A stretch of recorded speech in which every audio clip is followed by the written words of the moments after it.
Hello, everyone. Welcome back to another edition of the Benchwarmer Sports Podcast. I'm Raffi, joined by Davian as always. I would say this is the Benchwarmer Sports Podcast. It looks like for this edition we're doing the Gray Shirt Podcast because we're both wearing different tones of gray, but Well, gray mine's shirt blue, and but fashion sure. sense aside, don't worry, Davian, you still pull it off amazingly. Before we get into a very packed show because March Madness just wrapped up, NFL free agency has been going on, NHL and NBA playoffs are just around the corner. No one really cares about NBA playoffs. We primarily care about Bro, NHL playoffs. what? But anyways, before we get into everything, Davian, how are you? I know you care a little more because of the Knicks, but Yeah, I what? Yeah, refuse to NBA support an playoffs are gonna be inferior absolutely electric. I product. can't wait. Honestly, I mean, the West. It's like every single team right now in the West could be either like I think half of the West can either be the second seed or the eighth seed. So the NBA playoffs are absolutely amazing. I'm super excited for that. Rafi, you're clearly colorblind because my shirt is actually blue, not gray.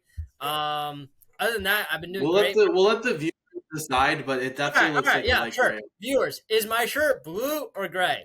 You decide. Is it In white any and case, gold or black and blue? That's the real question. exactly, yeah. In any case, though, my bracket sucked. I mean, Rafi, like there was bad, and then there was like whatever I had. Like I've had better brackets before with less knowledge about college basketball. I think that the average person, the average like sorority girl who knows nothing about sports, can probably had a better bracket than me because all the number one seeds got into the final four. But I will say that the Final Four was extremely exciting and some of the best games we've seen this entirety of the bracket.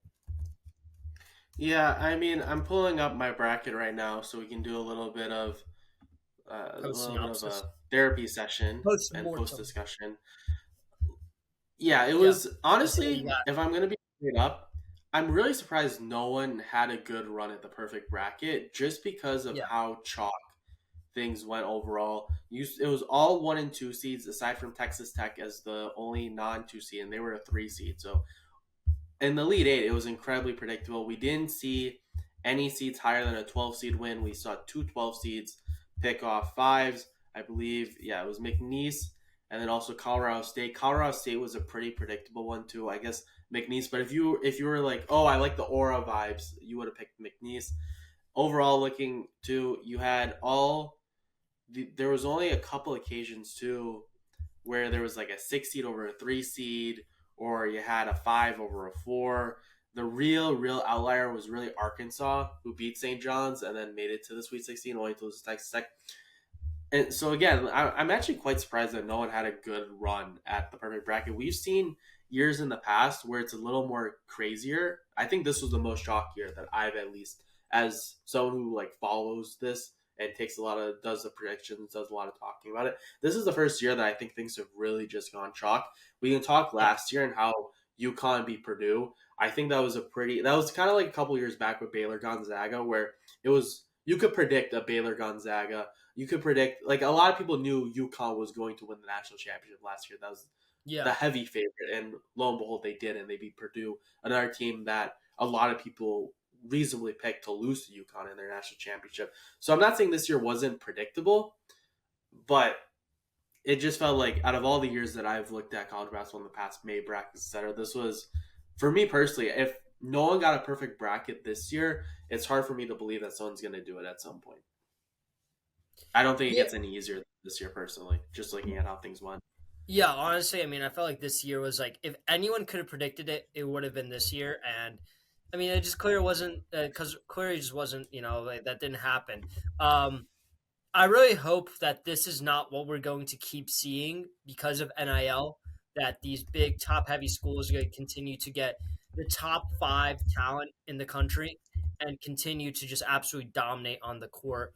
Um, because that is a very real possibility, especially with SEC schools getting so much money at the end of the day because was it 13 teams got in from the SEC, and so they get to a bigger chunk of the pie in terms of how the money's split up. So I really hope it's not going to be just a battle like SEC schools really in the future. But in any case, I mean, at the end of the day, my bracket sucked. I kind of mentioned that already. I don't really have much more to say.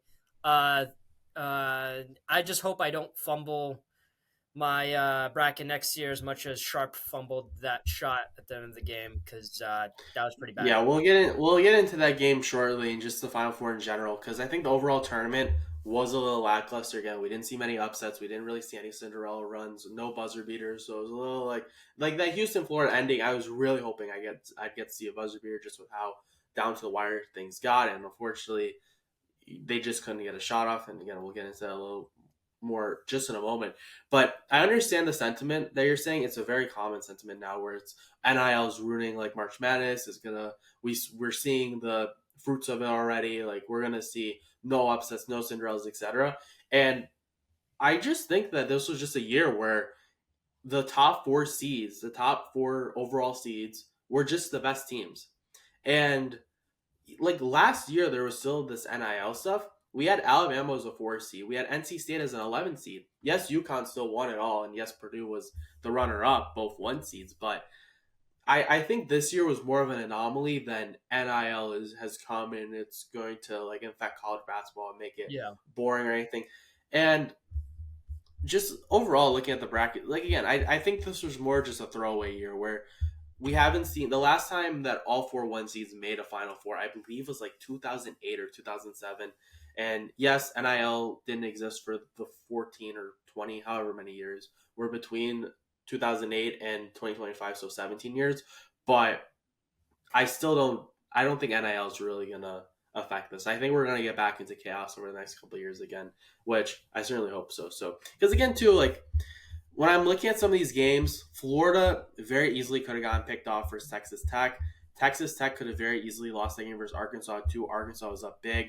Houston only won by 2 versus Purdue. Gonzaga made a good run for Houston's money in the round of 32. So you had overall some close games that could have potentially caused a little bit of an upset potential. It's just nothing came through, unfortunately, at the end of the day, which again, it happens. Florida was down to outside of Norfolk State. Florida was down by a decent amount of points to UConn, Maryland, Texas Tech, Auburn, and Houston, all at one point or another.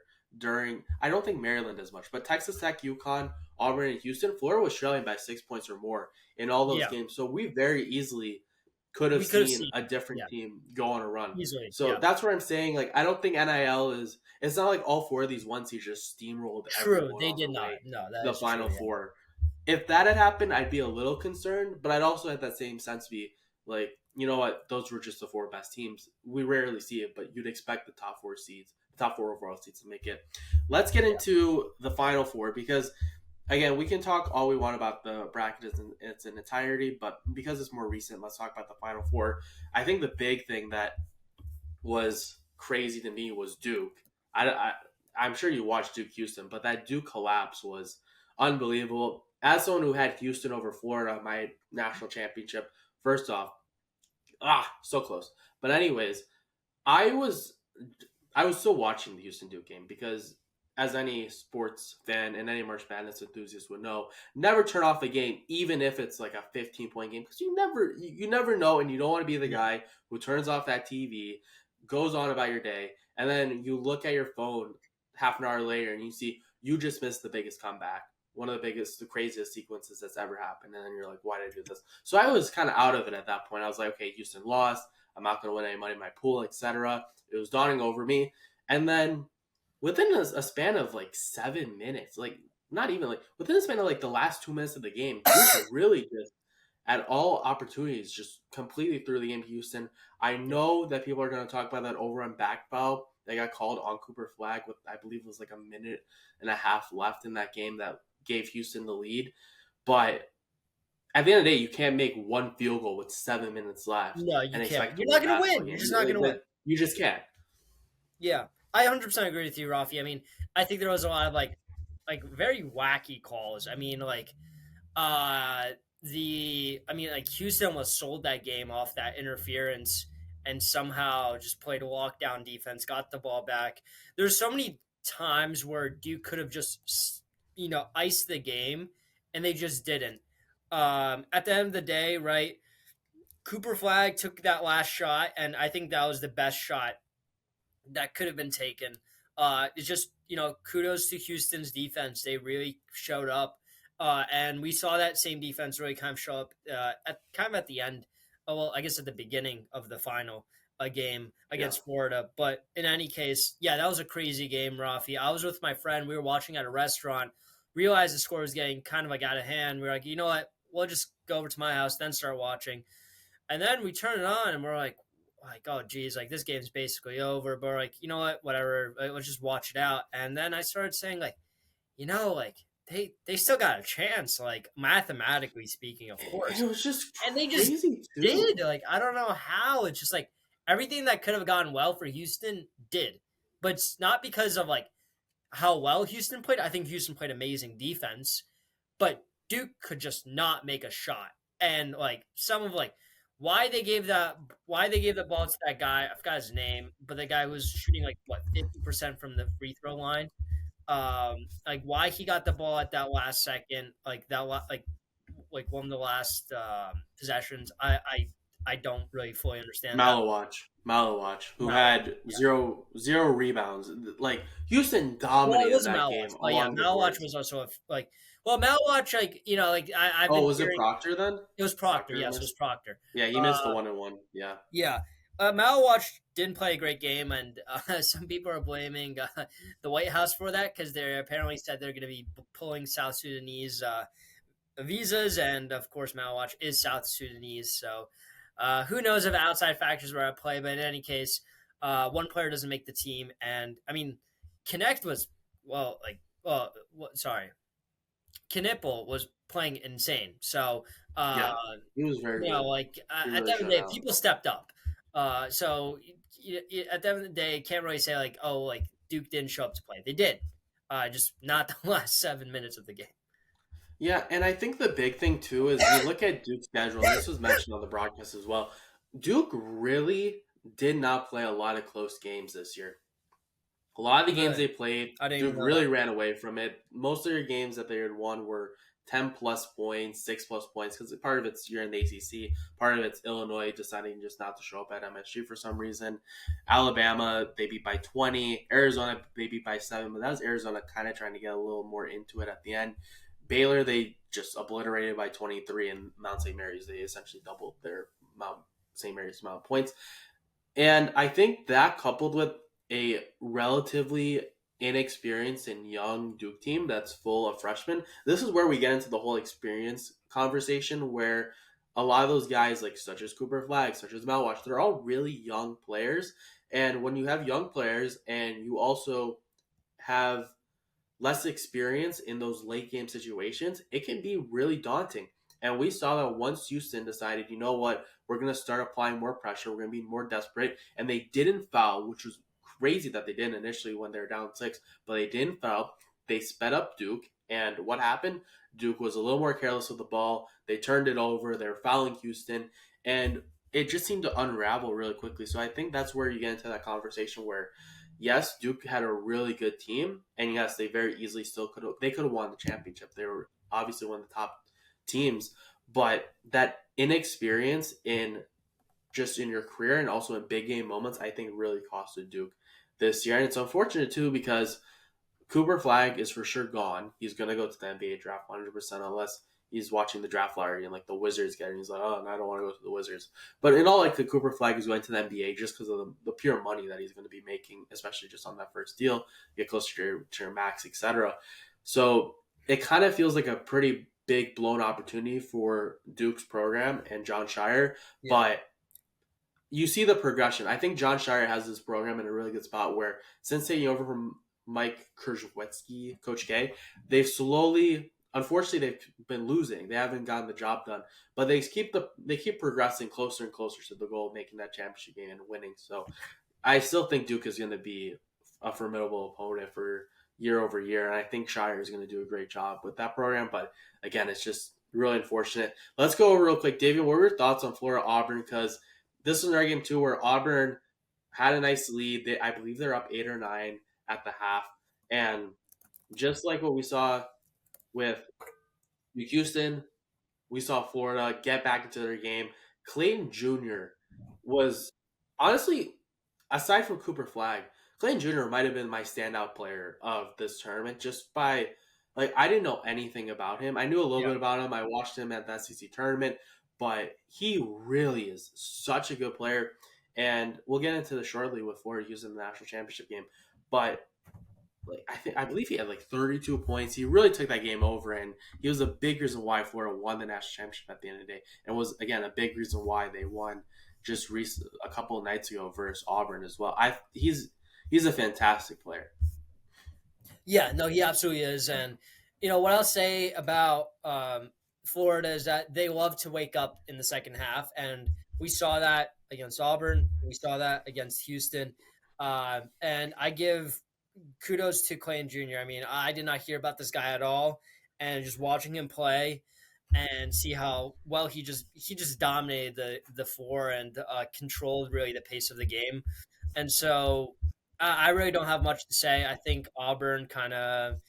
I felt that their energy was a bit lackluster heading into the second half, and because of that lack of energy, I mean, that's why I think we saw Florida win. Yeah, Alec Condon as well is just a menace. And again, you look at the stats and things were pretty similar overall. But the big thing, Florida out rebounded Auburn 12-9 on the offensive board, and then defensive rebounds. Florida out rebounded them 27-21. Again, this team overall, this Florida team was just an absolute juggernaut. There's a reason why a lot of people have them playing the national championship, and there's a lot of reasons why they won. And one of those reasons is just they didn't quit. I Houston for 30 minutes of the national championship game played an outstanding lockdown defensive game, and we were just singing the praises of Walter Clayton Jr. He was rough for a lot of that game. He made some big shots down the stretch, which again is why I'm talking so highly of him. But there was a point, I believe, in the first half where Richard had I believe he had 16 points and Florida only had 32 points. Will Richard really stepped up for Florida because in that first half, they really couldn't get anything going. Alex Condon was rough too. He got into foul trouble as well. Chinalu overall had a really rough game, but if it wasn't for Richard to start that game, or Richard, however you pronounce his name, I'm going more French Canadian. I don't know where he's from specifically, but if it wasn't for him, I think Florida would have been an even bigger hole. Howe also didn't have a great game either, and he had some really spotlight moments throughout the tournament. And then after the 10-minute, 8-minute mark of Florida Houston, Florida kind of got their feet more into the game. Houston's I think the big thing with Houston is, like many teams are really defensively minded, the problem with them was they just needed to make another shot or two. I believe both teams were a combined 0 for 16 to start the game from three. They both just weren't hitting the three. Overall, both teams wound up with 6 3-pointers in the entire game. But when Florida started to get closer in that game, we saw just Houston just kept missing shots, and that was kind of the big concern overall with these defensive-minded teams is where the shots coming from. We saw it was Michigan State's downfall. We saw it was St. John's downfall, and here with Houston, we really saw that. Yes, Florida only shot 40% because Houston really made Walter Clayton Jr.'s life just miserable for that entire game for the most part. But shooting 35% yourself, 34.6% yourself, you just can't let that happen. And I think that was the big reason why. I don't think necessarily Houston played bad that last final stretch when Florida took the lead, but when you were expecting them to take a shot to put things away, they just weren't able to come up with that. And we saw it at the end of the game too, where they just didn't even get a shot off too at the end. Yeah, I mean, I feel like you gave a very good synopsis there, and as much as I'd want to add more on, I really can't. I think that I'm not the biggest college basketball expert, not the biggest basketball expert, but I will say that overall, just to kind of summarize it, kind of give my last 2 cents. Both games are very exciting. All three games were extremely exciting to watch. Now I already have much more to say to that. Yeah, I think the other thing too that was really interesting in that second half too was the fact that Florida got into foul trouble pretty quickly. I think they had 7 fouls Yeah, in the first 2.5 minutes, and yeah, then there was just no fouls on Florida the rest of the game.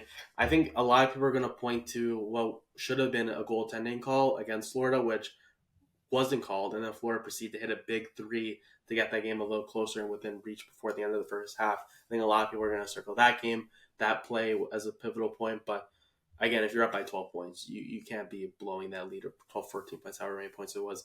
And for Kelvin Sampson, again, oldest head coach to make the title game, 69 years old, can't get Mhm. it done again. It's really tough for a Houston team that might I group into the same conversation as the Gonzaga, where consistently one of the top teams in the country, unfortunately, just can't get it done year in and year out. Uh, This felt like a big year for Houston. I obviously thought it was going to be a big year for them. I had them win the national championship over Florida, but again, it was a disappointing end. I still think Houston has a lot of great pieces overall. Jawan Roberts was good. Tugler got into foul trouble also really early in that second half, wound up fouling out. Crier, guys like Crier, Sharp, Sharp was really bad from three as well too. I was really hoping that he would knock down the three, and he was just having an off night as well. So it was kind of a waste opportunity in my mind when I was watching this national championship for Houston. It was a bit unfortunate, and I'm not just saying that because if Houston had won, I would have gotten $230. So, yeah. Yep. That got nothing more else to say to that. All right. Well, let's move on to something that we kind of talked about a couple weeks ago, but now things are kind of winding down a little bit. So I think now's a good time to revisit this for the last segment of the show, and that's discussing NFL free agency. So we've seen a lot of big moves. Most of if not all of the top 100 players in CBS Sports top 100 have been signed. You still have a couple guys like Rasul Douglas, Amari Cooper, Asante Samuel Jr., who I'm actually a little surprised by. He hasn't got a contract. Justin Simmons, Dobbins. You still have like some okay to like decent players available. Keenan Allen's another name as well. But overall, the dust has kind of settled. So with that, Davian, I'm gonna hand it over to you.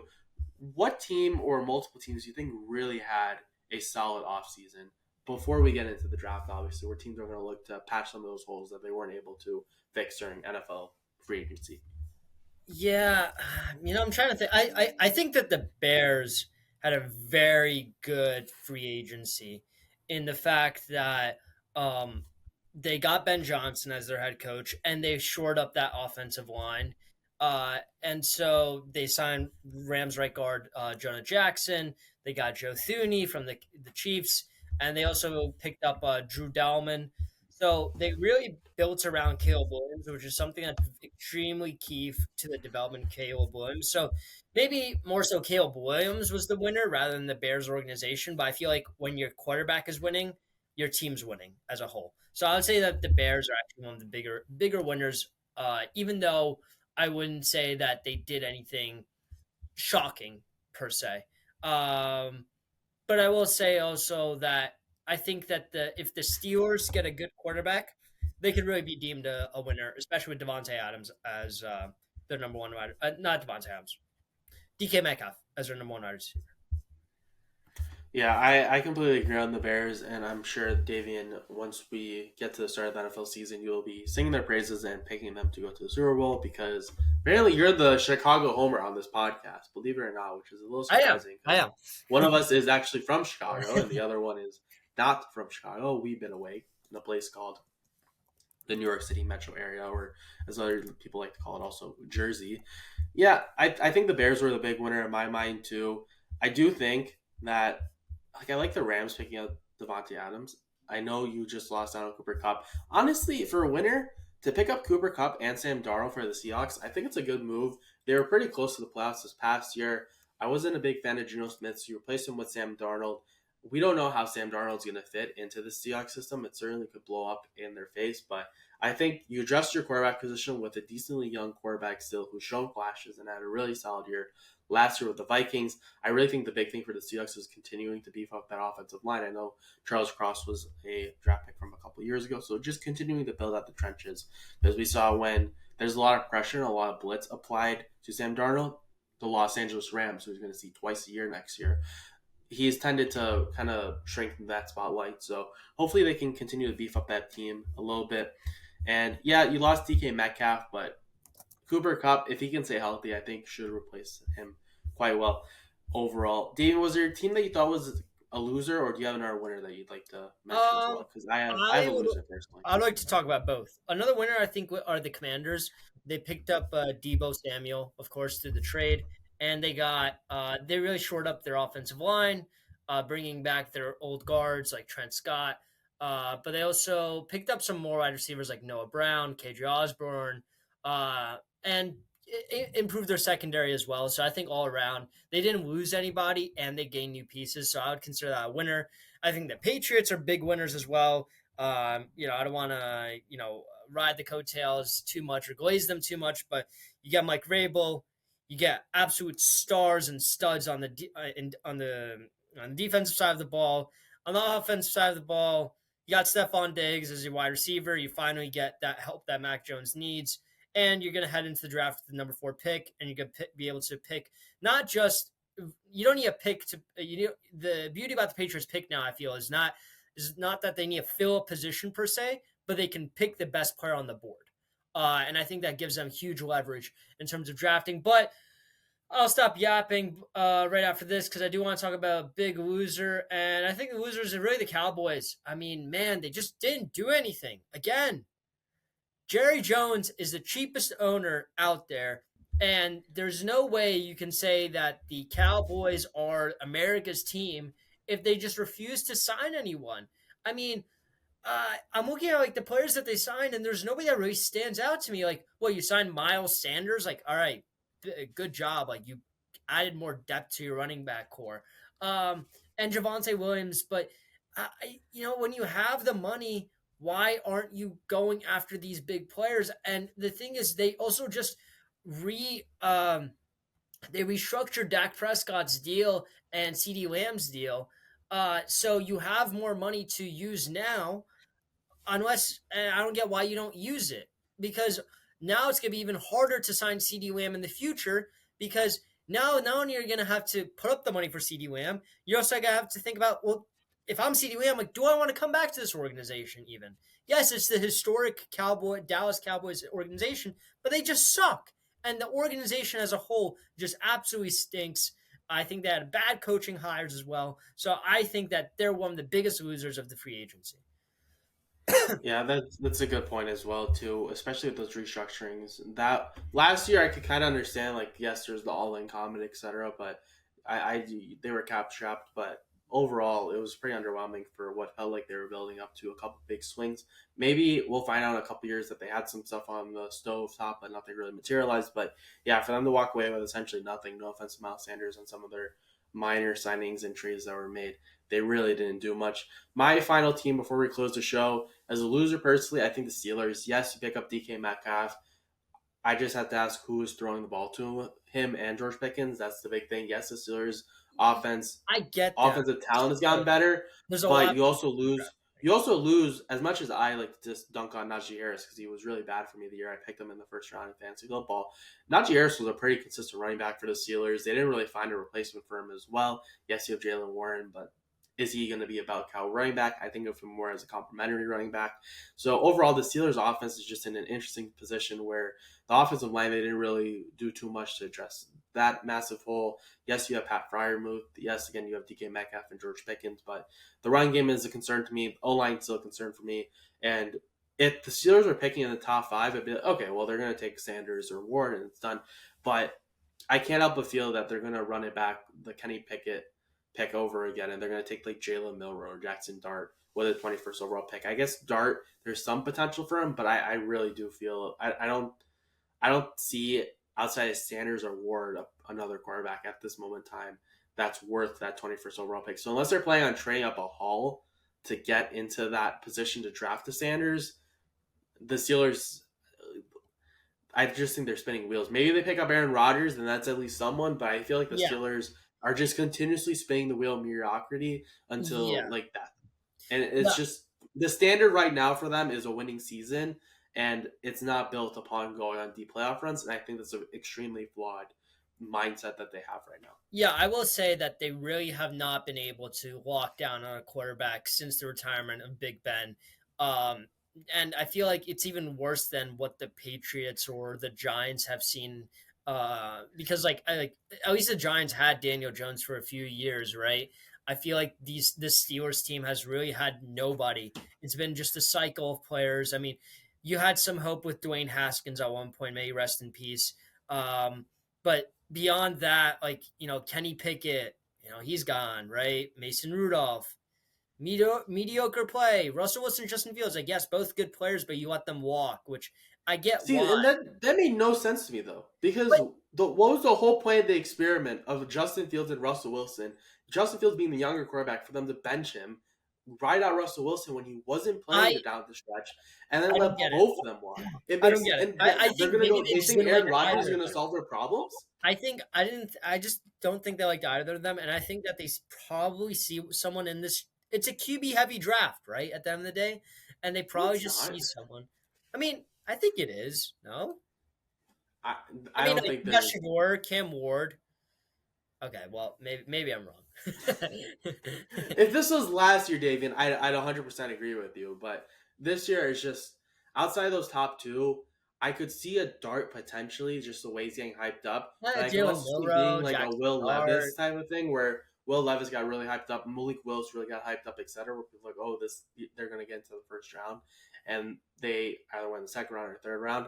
I kind of see the same thing with like a Quinn Jackson Dart. Ewers, If the Steelers want to, maybe Calvin they go with a Ridley, Milrow or Will Ewers. I Howard, think I will say it's a Dylan deep Gabriel. quarterback draft in the sense that there's a lot of like interesting quarterbacks, but when I'm thinking of like last year's quarterback draft was just completely blows out this year Yeah. by a No, it billion. does. Just It does. especially It we does. saw Yeah. it too. Like yes, Penix and Knicks went earlier than expected, but they've already shown that they were definitely one of Yeah. those things. Yeah. Yeah. Maybe Jackson Dart proves me wrong and gets or Milrow gets proves me wrong and they wind up being really nice starters, one for the Steelers or just in general. But from my current research that I've done, it seems really like Cam Ward and then Shadur Sanders, who is still like I'm a little iffier on, but I think he has the potential of being an upper half quarterback. So we'll see what happens. But right now, I think the Steelers are probably the biggest loser, in my personal opinion, coupled right along with the Cowboys. But I think that'll do it for this edition of the Benchwarmer Sports Podcast. We hope you enjoyed. Be sure to like this video, subscribe to our channel as well. We greatly appreciate it. Let us know who your winners and losers were from NFL free agency. Let us know as well your thoughts on March Madness. Do you think NIL has ruined March Madness? Or are you also like my mindset where you're bound to see 4-1 seeds make it every now and again? So let us know in the comments below your thoughts on those two comments. And once again, for Dave and I'm Raffi, we hope you enjoyed this edition of the Benchwarmer Sports Podcast. Have a good one. NHL playoffs and NBA playoffs are coming up soon. The Masters are coming up. So we are in a prime time position right now with sports. So we hope you enjoy all of that and have a good one. See ya. Peace.